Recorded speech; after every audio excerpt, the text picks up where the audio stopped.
Good afternoon, everyone, and thanks so much for joining us for 12 News at 4. I'm Tram Mai. I'm Troy Hayden. The man accused of murdering Mercedes Vega in April of last year appears in court this morning. His name is Sencere Hayes.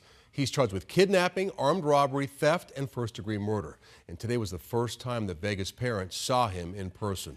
12 News journalist Bianca Bono was there for that emotional hearing. What happened, Bianca? Vega's parents, Erica and Tom Pillsbury, sat in the front row of the courtroom because they wanted this suspect to know who they are, and they did not take their eyes off of him.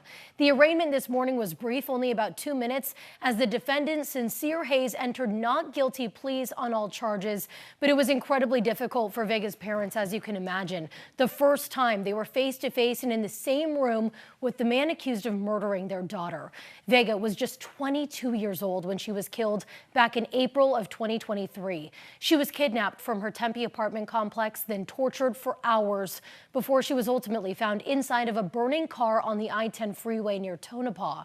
Her parents have been vocal advocates for justice for their daughter for the past year and a half, waiting for this moment for the alleged killer to face his crimes.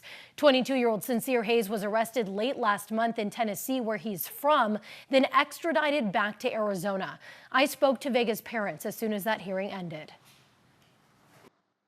As soon as I heard them call his name, all I wanted to do was just look him in the face. It was very hard for me to sit there and not want to reach over the counter and grab him and basically take his life.